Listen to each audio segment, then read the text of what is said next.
በስመ አብ ወወልድ ወመንፈስ ቅዱስ አሃዱ አምላክ አሜን።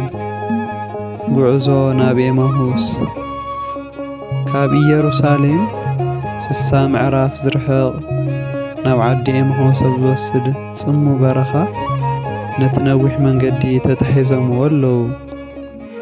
እቲ ዋዕ በረኻ ናብ ላዕሊ ከም ዝግዘግን ክብልብለብን ይርአ። እቶም ክልተ ሰባት ካብ መበገሲኦም ጀሚሮም ክሳብ ሕጂ ዝመጽዎ ርሕቐት ከየስተውዓሉ ናይ ልቦም ጭንቀት የዋግዑ ነበሩ። ዘዕልልዎ ዝነበሩ ድማ ብዛዕባ እቲ የብሶሙን ኣብ ምድሪ ኢየሩሳሌም ተገይሩ ዘይፈልጥ ናብ ቅድሚት እውን ዘይግበር ግፍዒ ከም ዝተፈጸመ ፍርዲ ከም ዝተዛብዐ ድኻ ከም ዝተበደለ ነበረ። እቶም ሰባት ሓሩር ፀሓይ ርሕቐት መንገዲ ጥሜትን ድኻምን ረሲዖም ብዛዕባ እቲ ብግፍዒ ዝተቐተለ ሕያዋይ ሰብ የዋግዑ ነበሩ። ምስኣቶም ኣብ ዝጸንሐሎም 3 ዓመታት ዝረኣይዎ ፍሉይ ፍቕሪ፣ ለውሃት፣ ትሕትና፣ ሕያውነቱን ተኣምራቱን እናሓሰቡ ካብ ኣንደበቱ ከም መዓር እናፈሰሰ ዝምሃሮም ጥዑም ቃል እናስተንተኑ ይዘራረቡ ነበሩ። ፍቕሩ ከም ሕማም ተጸናዊትዎም ስለ ዝነበረ ብዛዕባኡ ካብ ምሕሳብ ኣይዕረፉን። ነቲ 60 ምዕራፍ ከም ዝተጓዓዙ ከየስተውዕሉ ሳልሳይ ሰብ ተሓወሶም። እዚ ሳልሳይ ሰብ ድንገት እዚ እናኸድኩምን እናጓሃኹምን ነንሕድሕድኩም እትዘራረብዎ ዘለኹም ዘረባስ እንታይ እዩ ኢሉ ሓተቶም። በቲ ዘረብኡ ኣዝዮም ተገሪሞም ካብቶም ክልተ እቲ ሓደ ቀልዮጳ ቀልጢፉ ንስኻ ኣብ ኢየሩሳሌም ጋሻ ኮይንካ በይንኻ ዶ ትነብር ኢኻ? በዚኣቶም መዓልታት ኣብኣ ዝኾነ ነገር ዶ ኣይትፈልጥን ኢኻ ኢሉ ሓተቶ። እቲ ሰብኣይ ድማ ምንም ከም ዘይሰምዐ ብምምሳል እዚ ነገር እንታይ እዩ በሎም።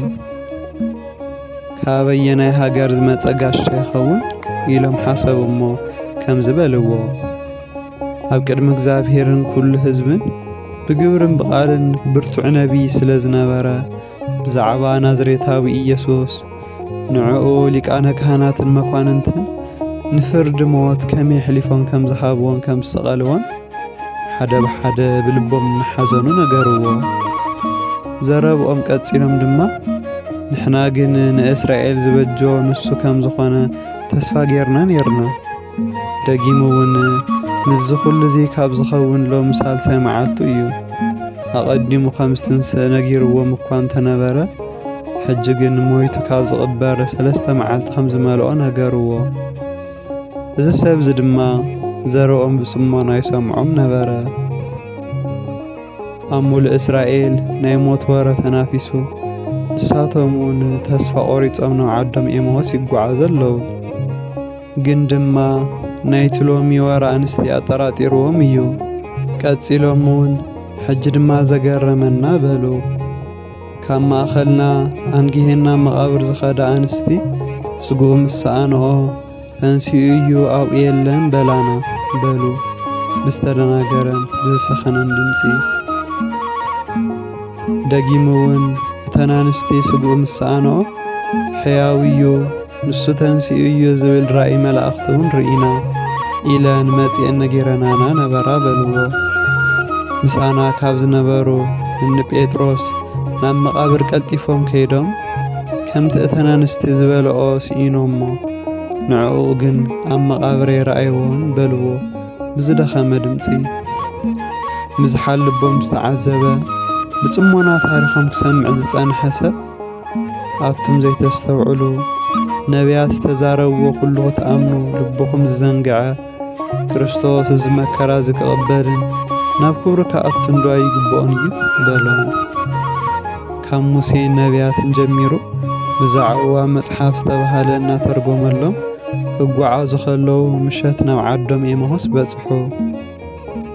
መንነቱ ዘይተረድኡ ብብርትዕ ቃሉ ዝተማረኹ ርሑቕ መንገዲ ዝጓዓዝ መንገደኛ ስለ ዝመሰሎም مساتاتهم كحدر قد بلو مشات قريب أيمو معالتهم كمس جمير أيمو بجا 50 حدر بلو نسون قالهم تقبلوا ናብ ቤቶም ኣተወሞ ምሳታቶም ኣብ ማኣዲ ተቐመጠ እንጀራ ባሪኹ ድማ ሃቦም ተዓጽዮም ዘይርእዩ ዓይንቶም ተኸፈታ ንዕኡ ረኣይዎ ኣለለይዎ ነቲ ነዊሕ መንገዲ ምሳታቶም ዝተጓዓዘ ዘረብኡ ልቦም ዘውፅኦ ዝነበረ ካብ ሞት ዝተንስአ ንሱ ናዝሬታዊ ኢየሱስ እዩ እሱ ድማ ካብኣቶም ተሰወረ እዚኦም ክልተ ተጓዓዝቲ ሉቃስን ቀልዮጳን በሓጎስ ሰኸሩ ጊዜ ከየጥፍኡ ቀልጢፎም ናብቲ ዝመጽዎ ኢየሩሳሌም ተመሊሶም ወየዩ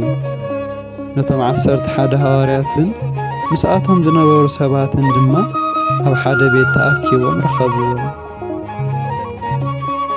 ሉቃስን ቀልዮጳን ኣብ መንገዲ ዝኾነን ነቲ እንጀራ ክቆርሶ ከሎ ከመይ ከም ዝተገልጸሎም ንዕለሉሎም ተንሲኡ ጎይታ ብሓቂ ተንሲኡ ብናይ ሓጎስ ንውዓት ነቲ ብስራት ኣበሰርዎም ኣብ መንገዲ ዝነገሮምን እንጀራ ክህቦም ከሎ ዝኾነን እናነገርዎም ከለዉ ብብርሃን ዝተመልአ ድምፁ ዘዕርፍ ንሱ ኢየሱስ ክርስቶስ ኣብ ማእኸሎም ቆይሙ ሰላም ንዓኻትኩም ይኹን በሎም ምትሃት ዝረኣዩ መንፈሱን ዝረኣዩ መሲልዎም ፈርሑ ሰንበዱን ብርግጽ እዚ ጎይታናን መድኃኒትናን ኢየሱስ ክርስቶስ እዩ እሱ ድማ ስለምንታይ ትስንብዱ ስለምንታይ ከሓሳብ ልብኹም ይለዓል ኣነይ ኣይትፍርሑ ኣይትሰንብዱን ከምቲ ኣብኡ ክትርእይዎ መንፈስ ስጋን ዓጽምን ይብሉን እሞ ኣነ ምዃነይ ክትኣምኑ ኣይዳወይ ናይ ጋረይን ረኣዩ ዳሕሰሱን እውን ብምባል